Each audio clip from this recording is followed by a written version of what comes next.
Muy bien, muy buenos días. Gracias, doctores Nola, por la presentación.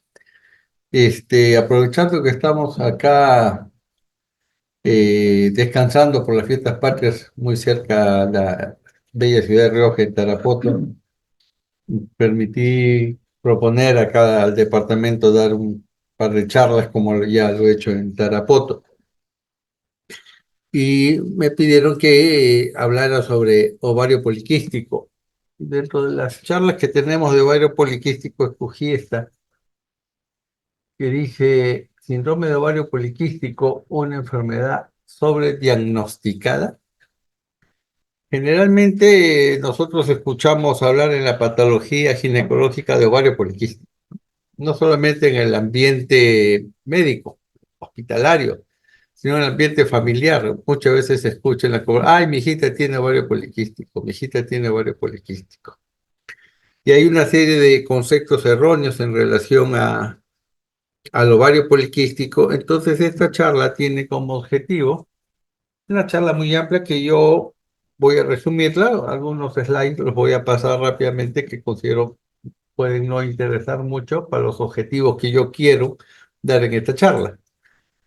Entonces, ¿cuáles son los objetivos? Conocer los criterios actuales de diagnóstico, cómo se hace el diagnóstico, revisar los diferentes tratamientos en cada tipo de paciente y establecer si existe un lugar para el tratamiento quirúrgico, solamente el tratamiento médico, y algo importante, manejo en el primer nivel de atención.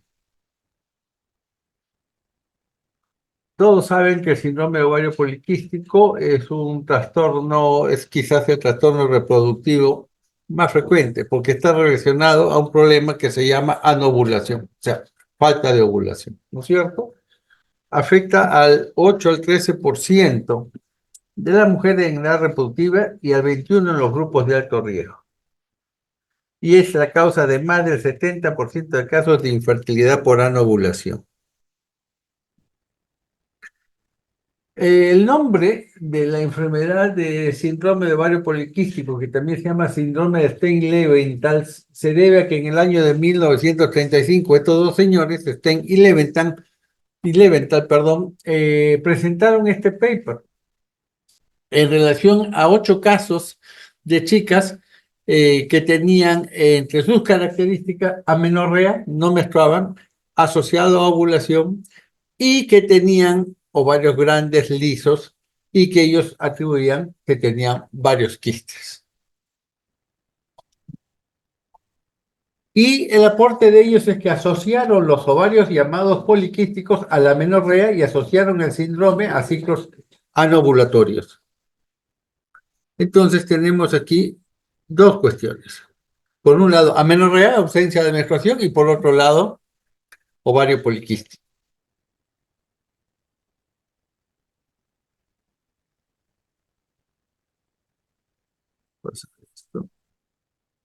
Bien, pero cuando hablamos de ovario poliquístico hay varios aspectos que vamos a precisar. No salió el anterior, no sé cómo es esto. Bueno, sigamos ahí. Usualmente el diagnóstico de ovario poliquístico se hace porque llevan a la hija al consultorio del médico. Bueno, actualmente ya ni siquiera el médico, cualquiera se mete a hacer ecografías ahora, sobre todo las obstetricias. Ven esa imagen, ¿no es cierto? Y le dicen, su hija tiene ovario poliquístico. Lo primero que piensan es que tiene quistes en los ovarios. Pero este es un nombre totalmente inadecuado para esta enfermedad, que se quedó así desde en 1935 le pusieron ese nombre. Porque resulta que en el ovario poliquístico no hay quistes. Entonces, ¿cómo puede llamarse una enfermedad síndrome de ovario poliquístico cuando no hay quistes? Por lo que ustedes ven ahí, esas manchitas negras, que para el ecografista son descritas como ovario poliquístico o multiquístico, como quieran llamar, ovario de aspecto poliquístico, no son quistes, son folículos. Y lo normal es que en un ovario hayan folículos, salvo que la paciente esté en la menopausia. El problema entonces no es que estén los folículos. El problema es que normalmente en una mujer que no tiene esta enfermedad, una de esas bolitas negras, más o menos al día 8 o 9 del ciclo, asume la capacidad de poder responder a las variaciones hormonales y lidera ese grupo de folículos que están ahí y comienza a crecer. Cuando el elegido para crecer ya está designado, los otros ya no crecen. Y al día 14, 15 o en esos días, este se rompe y la paciente ocurre. En el llamado ovario poliquístico, este proceso no ocurre. Por eso es que hay anovulación. Pero el hecho de que no ocurra no quiere decir que tenga quistes. Lo que tiene es una falta de dominancia folicular por la cual un folículo crece. Entonces, el nombre de ovario poliquístico es pésimo, porque apenas dicen, tengo quistes en los ovarios, pues, y no solo quistes, tengo mucho, porque es poliquístico, ¿no es cierto? Entonces, esa es la primera cuestión que quiero que tengan ustedes como concepto, que no es lo mismo hablar de ovario poliquístico, multipístico o de aspecto poliquístico que hablar del síndrome de ovario poliquístico, es que es la enfermedad que describieron hasta en Eleven. ¿Ok? En este estudio de Paulson, entre 257 voluntarias, en 23% se encontró ovario poliquístico. Y de estas mujeres, de este 23% que tenían ovario poliquístico, solamente 50 tenían el síndrome de ovario poliquístico. ¿Ok? Y en mujeres que ya estaban diagnosticadas con síndrome de ovario poliquístico, 70 tenían ovarios poliquísticos por ecografía. Lo que quiere decir que no en todas las pacientes que tienen síndrome de ovario poliquístico, hay poliquistosis ovárica. Y viceversa, no en todas las pacientes, es más, yo diría que en la mayoría de pacientes que ecográficamente tienen esa imagen, no tienen ovario poliquístico. Pero la friega a la paciente cuando le dicen que tiene ovario poliquístico. Y entonces, ¿cómo se hace el diagnóstico de ovario poliquístico? Para no sobrediagnosticarlo, que es lo que usualmente ocurre, que ven esa imagen, ovario poliquístico. Bueno, esta es Frida Kahlo, era esposa de Diego Rivera, un pintor mexicano. Se casaron allá por 1929. ¿Y por qué la pongo ahí? Porque si ustedes ven esa imagen hirsuta, uno puede asumir que esa paciente, o que Frida Kahlo en este caso, tendría ovario poliquístico, y lo más probable es que lo tendría. Ojo, que las pacientes con ovario poliquístico no son necesariamente también como se ha estereotipado que son gordas. También hay pacientes con síndrome de ovario poliquístico delgadas, como es el caso de Frida Kahlo. Entonces, el síndrome de ovario poliquístico tiene varias aristas, ¿no? Como pueden ver ahí, está relacionado con hemorragia uterina disfuncional, porque el paciente, como tiene oligomenorrea o amenorrea, cuando menstrua puede tener sangrados abundantes, puede estar asociado a aumento de peso, hay hiperprolactinemia en algunos casos, lo más frecuente a anovulación, y por esto estas pacientes son infértiles, no todas son, pero un gran porcentaje sí, y esto está asociado a aumento de la resistencia a la insulina, ¿no es cierto? Y esta resistencia a la insulina está relacionada con aumento de andrógenos que tienen que ver con el hiperandrogenismo, tienen que ver con el acné, tienen que ver con la seborrea, que son signos de el ovario poliquístico, ¿no? Entonces, ¿cuáles son los principales síntomas para pensar que una paciente tenga ovario poliquístico? No es pues ver el ovario con las imágenes que le he mostrado, ¿no? Ciclos menstruales infrecuentes o ausentes, o sea, oligo o amenorrea, acompañada de hirsutismo, o sea, aumento de vello. Tampoco porque una mujer tenga aumento de vello ya tiene ovario poliquístico. Acné, infertilidad, aumento de peso u obesidad, generalmente alrededor de la cintura, y puede, como consecuencia de esta resistencia a la insulina, tener la presencia de manchas oscuras en ciertos pliegues de la piel que se conoce como acantosis nígrica. ¿Cómo se hacía el diagnóstico en 1990? Se reunieron y dijeron, para hacer diagnóstico de ovario poliquístico, eran los albores de la ecografía, bastaba con que haya oligoovulación, o sea, anovulación. Y por otro lado, que haya hiperandrogenismo, bioquímico o clínico. No aparecía ahí el ovario poliquístico, la imagen de ovario poliquístico. En el año 2003, en Rotterdam, se reúnen 20 expertos para definir y precisar la nueva forma de hacer diagnóstico de ovario poliquístico. Y establecen estos tres criterios y dicen además, con dos de los tres, diagnóstico de ovario poliquístico. Hiperandrogenismo, o sea, aumento de andrógenos, aumento de testosterona, ya sea clínico o bioquímico. Disfunción ovulatoria, no ovulan. Como no ovulan, hay oligoamenorrea. Y aparece lo que dice ahí, fenotipo ecográfico de ovarios poliquísticos. O sea, si yo veo esa imagen que le he mostrado de un ovario de aspecto multiquístico, poliquístico, y tengo cualquiera de los otros dos criterios, que puede ser hiperandrogenismo, anovulación, oligomenorrea o amenorrea, con solo esos dos criterios digo, esta paciente tiene ovario poliquístico. Pero no puedo hacer diagnóstico de ovario poliquístico solamente porque veo esa imagen, que es lo que usualmente ocurre. Y aquí quiero detenerme en algo que es muy práctico, porque usualmente se digita, tienes quistes. Entonces, ¿qué te vamos a dar de tratamiento? Anticonceptivos. De 3 meses. Los 3 meses viene la paciente, maravilla, ya no tienes quistes. ¿Qué hace el anticonceptivo? Bloquea el desarrollo folicular. Por lo tanto, esos folículos están pequeñitos o están ausentes. Entonces la paciente, como muchas de estas son adolescentes, pasa el tiempo, 6 meses, 8 meses, ya me cansé de estar tomando pastillas todos los meses. Dejo de tomar y ¡pum! Deja de menstruar.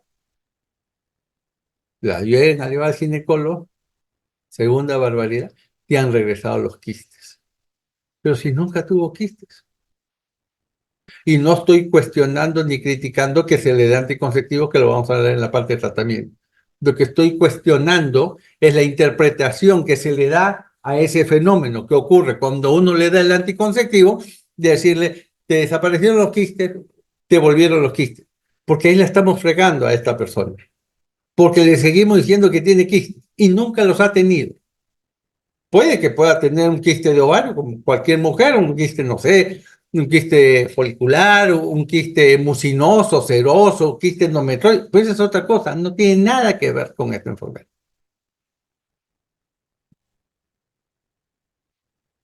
Acá está la comparación del diagnóstico en 1990 y con el de Rotterdam, que acabamos de verlo, y esto creó los criterios de Rotterdam, 4 fenotipos. ¿No es cierto? El fenotipo A, que tiene los tres criterios, difusión ovulatoria, hirsutismo y ovario poliquístico. El fenotipo B, que tiene difusión ovulatoria y hirsutismo. El C, que tiene difusión ovulatoria y ovarios poliquísticos. Y el D, que tiene hirsutismo, ovarios poliquísticos y no tiene anovulación, que es difícil de encontrar una paciente que tenga la imagen de ovario poliquístico y que menstrue todos los meses. Si menstrua todos los meses, difícilmente esta paciente tiene ovario poliquístico. Lo único que tengo que hacer es un seguimiento ovulatorio y ver que ovula. Y la saco de este grupo de ovario poliquístico. Y si ustedes ven, el diagnóstico de ovario poliquístico, lo vamos a mostrar en la siguiente. Vamos a pasar esto de acá. En esta de acá. Cuando ustedes ven la asociación difusión ovulatoria y ovario poliquístico, se encuentra en el 70% de casos. Solamente un 30% la anovulación, que es esta de acá, ¿no es cierto? No está presente, o sea, la anovulación. Quiere decir que en el 70% de pacientes hay ciclos anovulatorios. Y estos pacientes, obviamente, van a tener problemas de fertilidad.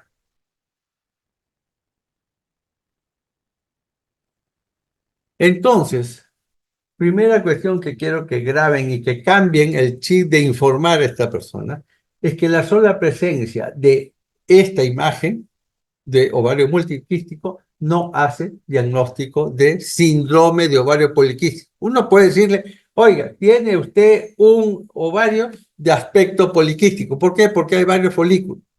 Porque es el nombre que todo el mundo le da. Pero tienes que decirle, pero usted no tiene quistes. ¿Cómo es eso? ¿Cómo que me dice que tiene? No? Es que esto que se ve no son quistes, son sus folículos. Y esto es normal que estén ahí.